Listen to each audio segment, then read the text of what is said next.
Well, good morning. Welcome back to the Broadcast Retirement Network. I'm Jeff Snyder. This is BRN AM for Monday, May 22nd, 2023. And our top story today, who owns participant data in a retirement plan? Well, as you may expect, opinions vary. And joining me now to discuss this and a lot more, Tim Rouse is the Executive Director of the Spark Institute, and Pamela Hess is the Executive Director of DCIA's Retirement Research Center. Pam, Tim, great to see you. Thanks so much for joining us on the program this morning. Thanks for having us. Thank you, Jeff. Okay. And Tim, we're going to talk about data privacy, data sharing in the retirement industry, but Spark and DCIA have a big public forum event, big public policy forum event coming up in June. And before we get into, one of the topics is going to be data sharing, and we'll talk about that in a second. But what are the other topics that y'all are covering at this forum? Because there's a lot going on in our industry, in case you didn't know. There is, Jeff, and thank you again for having us. Yes, we have a wonderful agenda for this year's Spark DCIA Public Policy Forum.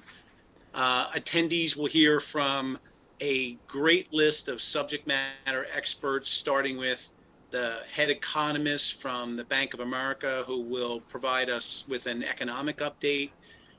We have the always popular legislative update with Hill staffers, followed by Ali Kouar from the Department of Labor. And then throughout the day, we will cover ESG, litigation, swing pricing, hard close, Secure 2.0 implementations, and then Social Security. Yeah, sounds like a light agenda, Tim. Just kidding. Tim, one of the things that y'all are doing is you're hosting a privacy and data sharing workshop. That's on June 7th. How did that originate, and why is that so important? What's going to take place there? Well, Jeff, back in 2021, we invited a group of plan advisors to our November forum. At this event, we reviewed survey results from the advisor community. The response to one of many questions we asked struck a nerve. And the response showed that financial wellness was not a high priority for many plan advisors. When we asked why, a number of advisors in the audience spoke up and said, "We can't get the data we need to fulfill our commitment on this promise, so we don't want to stick our necks out in front of plan participants." And that made total sense to our members. And in response to that, we held our very first data sharing and privacy workshop back in April of 2022. Out of that meeting, we agreed to conduct primary research on data sharing and privacy among stakeholder groups, plan sponsors, plan participants, record keepers, and finally advisors. Pam and her team can share what we learned from that. They did a great job of conducting focus group research. Yeah, and Pam, welcome to the show. And as Tim said, you and the team at the Retirement Research Center, which is part of the DCIA, you did a lot of research, and you queried advisors, the whole ecosystem, advisors, asset managers, record keepers, participants, and sponsors. And I'm just wondering, just to kick it off, what are some of the key differences here in how each views this topic? I bet you it's very varied. It was really interesting and eye-opening. We were so happy to partner with Spark on this, and DC and Spark have a long history of partnering together. There certainly were some similarities. All collectively agreed that this is top of mind, and the level of importance was clear. But we did hear a lot of conflicts and contradictions. It was interesting that workers want more help. They clearly expressed the need and desire for more support from their employers to help them make financial decisions beyond the retirement plan. But these same participants also voiced some concern about sharing their data for purposes other than to address their specific financial concern. So they want help, but they also want control. And it's also interesting that while privacy was a priority for workers, them not wanting their employer to be able to access some of their personal data, maybe that they would add in on debt or other things, but they still express trust for their employer and a desire for them to get help. And we saw some similar differences with employers. Most overwhelmingly expressed ownership of the plan data, but they weren't sure if that is a role for the plan as a plan fiduciary. And employers generally felt like the data is owned by the individual, but they're stewards of that data. But then talking to record keepers, they kind of view things a little bit differently. They feel that they're custodians of the data and that any data, access to that data is managed and governed by the employer. So they rely strictly on the employer to provide direction on data sharing and access. It felt like there was a lot of gray area, one that we could see some, where there are agreements and then clearly points of differentiation. Yeah, and hence the data workshop, Tim, that's coming up. Tim, we've seen the legislation both at the state and federal level, at least federal, they're considering it, they're talking about it. How do you think those developments have shaped some of these perceptions that Pam was talking about? I have to think that it has some impact. Well, that's right, Jeff. And Spark was the first financial services organization to pick up on this privacy issue and engage in California. Coming out of our April data sharing workshop and privacy workshop, the group approved a framework that included, one, a comprehensive national framework on privacy and data sharing, as opposed to 50 state rules. Two, we want to see it enforced by a regulator rather than litigated in the courts. Third, we want to see that it's industry neutral. And then fourth, we recognize that data and privacy within the employee benefits context is different than data sharing, for instance, in retail activities. Yeah, and Tim, our industry, as Pam said, there's a lot of personalization needed. I mean, what my needs are very different than yours and Pam's, and even someone of my age or gender, right? I mean, we all have different situations. So you need the data. How do you strike that balance, right? I think Pam was talking a little about that. How do you strike the balance of needing the data, wanting to provide personalization, getting people to retirement, which we're all trying to do, but then also maintaining privacy? Well, that's right, Jeff. And I've mentioned to people a number of times that the demand it's really demand coming from the employee base. Employees are struggling with so many different financial hurdles, and retirement is just one aspect of their financial life. And so what's happening is they're oftentimes reluctant to get into a retirement savings plan because they have other financial commitments, but they need help. And so the plan sponsors are looking at our industry for that, and our industry has responded with financial wellness. But the financial wellness is starting to collide with the privacy laws, and privacy is also extremely important. And so we really need to spend time to navigate through, as you say, to find that balance. Yeah, and Pam, just to kind of finish up with you, and then we'll go to a commercial break. We'll come back and pick it up. But this is something that this is not something that we've just started talking about as an industry. We've been, as you and Tim have said, this is something that has been ongoing. It's an important topic, and is the retirement ecosystem, all the people that we're talking about today, advisors, are there coming, and key stakeholders, are they coming up with standards, uniform standards, so that company A acts the same as company B, C, and D, right? I mean, we saw that with the 403B data sharing but standards. Hat tip to Tim and the Spark Institute. But is the industry coming up with some standards? I think that's where DCA and Spark are leaning in together. We see that, seeing from phase part one of the research and the uncertainties and the responsibility and complexity that we saw, it led us to this new phase where we're now exploring areas where we can find more agreement and create some potential solutions to increase standardization of practices and sharing, and the operational guardrails that would be needed to implement these solutions. So we're again speaking with employers, consultants, advisors, and service providers to help formulate more of the needed conditions to develop these standards, whether it's through infrastructure, technology, or common practices. We haven't determined that yet, but there's a critical need to standardize these practices if we want to enhance the participant experience and overall wellness, as you said. And the other part of this research that we're really excited about is we're also partnering with LIMRA in this phase and working with them on an in-depth employee survey to really try to get more nuance on the employees and their balance between privacy and needed financial wellness support. Well, it's a big topic. You're going to need a big table, by the way, at this workshop, Tim and Pam. I need to take a very quick break. When we come back, we're going to talk about data ownership and a lot more. You're going to want to stay tuned right here on BRN AM.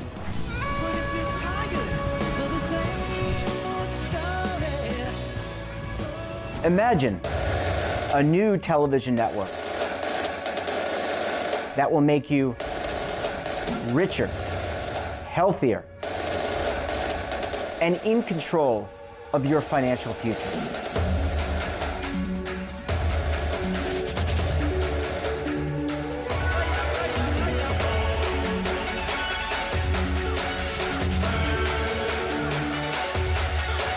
This network is for the policewoman in Nashville, Tennessee, the baker in Dubuque, Iowa, the teacher in Lexington, Kentucky. We want to make the idea of savings and retirement culturally relevant. But what do you see as a defining issue of the midterms, especially for the smaller businesses? I mean, they are the lifeblood of the American economy.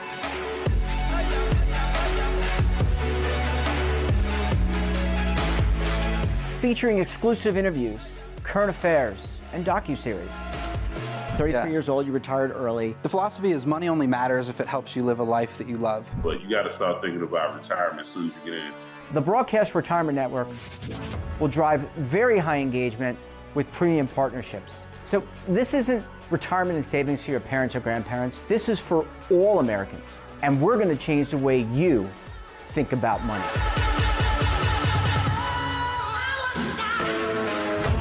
Welcome to the next frontier of retirement and savings.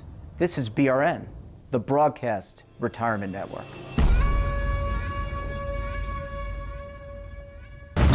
Tax audits, tax liens, wage garnishments. Every day we hear stories like this about good folks who are simply struggling to pay their bills.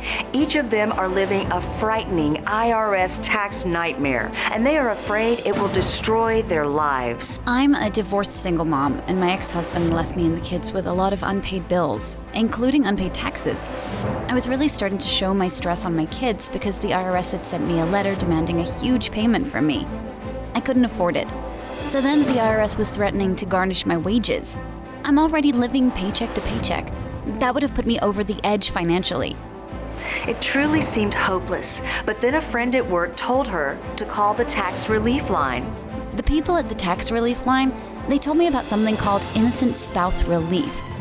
They worked it out so that all of the taxes from my ex are not my problem. I don't know how that works, and I don't care. All I care about is that I don't owe the IRS a dime, and they are not going to take my paycheck. Even if it seems hopeless, you should call the number on your screen right now. There is absolutely no cost for the call or the consultation. You are under no obligation. If you are worried that the IRS could garnish your wages, seize your assets, even take your home, call us right now. The Tax Relief Line is here to help you. Now you have a knowledgeable, professional team of tax experts that are ready to negotiate with the IRS and fight for you to save you money. The Tax Relief Line's professionals have successfully negotiated thousands of cases, reducing and sometimes even eliminating the tax debt for their clients. It's very easy to get started. Simply call the number on your screen right now. You don't have to live in fear anymore. The call and the consultation are free. Well, Pam, Tim, thanks so much for sticking around with us this morning. Really appreciate you hanging around for segment number 2. So, Pam, one of the things that I think you mentioned in one of your, when we were chatting in the first segment is who owns the data? And there are differences of opinion here. Do I own the data as a participant? Do I own the data as an employer? Do I own the data as a record keeper? What's your take on this, and how do you deal with this type of issue? Yeah, it's interesting that the term ownership is a bit controversial, right? When I say that, it makes the lawyers cringe. Plan sponsors view the data as under their plan fiduciary purview. And that was even when pressed. Record keepers believe the data is controlled by the employer, not the plan sponsor, because theoretically the record keeping relationship is with the employer. So there's this gray area of plan sponsor employer, whether that falls under a plan asset purview and what that means. And I don't think a lot of folks have thought enough about that yet. So we did spend a lot of time with employers trying to help them understand that nuance and those differences. Yeah.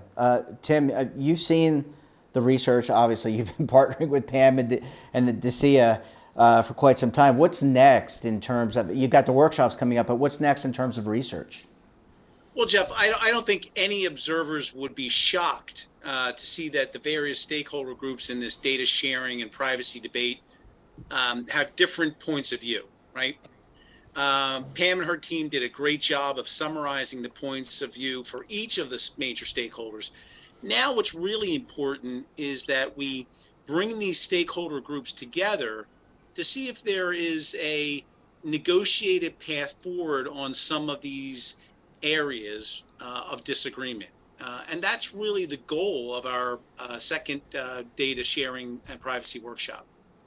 And Pam, just to kind of build off of that, I mean, this is not a light issue. There's a lot going on in our industry. Where does this topic, is this topic at the top? I mean, you think about all the things we've done as an industry, from access to fees, right? And now we've got data sharing. Is this still at the top or near the top when it comes to the agenda for the industry and participants and plan sponsors?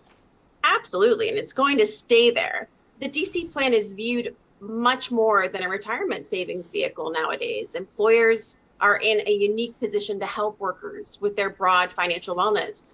And they're doing so in response to so much, right? And that's happening for individuals, be it the pandemic, inflation, market volatility. So employers are really stepping up and trying to help meet the needs of their very diverse employee base. So this is going to stay front and center this is going to stay front and center for a long time to come. Yeah, it seems like it. And Tim, just to kind of tie it all together, I mean, it's good. Same question for you, really. I mean, this is going to be top of mind. You're talking about it at the workshop, but I have to think, and here's a shameless plug for the November forum. This is probably going to be a topic come November when you all get together again. I don't see this one going away anytime soon. Yes, without a doubt, Jeff. Spark created its privacy committee 6 years ago after the passage of GDPR rules in Europe. This committee is very large and active committee. At our very first privacy committee, it began really to watch and monitor legislation that was popping up around the country. It's now, I would say, moving more into the action mode as we are really sort of moving to better understand how to best navigate the important roles of protecting privacy while also providing holistic financial wellness that American workers are requesting. So it's undoubtedly going to be, it's a topic for our workshop on June 7th, and it will undoubtedly be a big topic at our November forum and probably in the foreseeable future.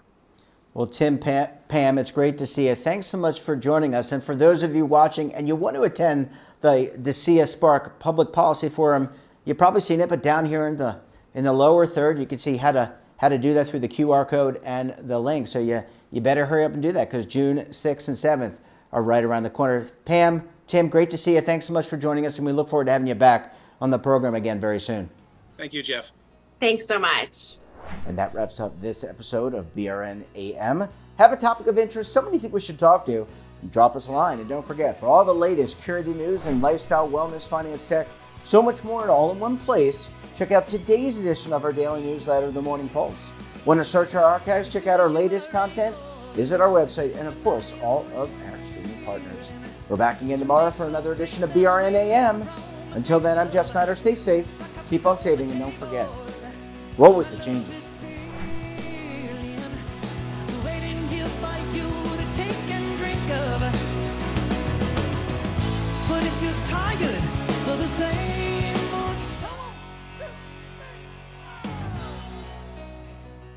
Now is your opportunity to co-create content around any topic on the First Lifestyle and Wellness Network. Reach a global audience through our platform and co-own exclusive branded content.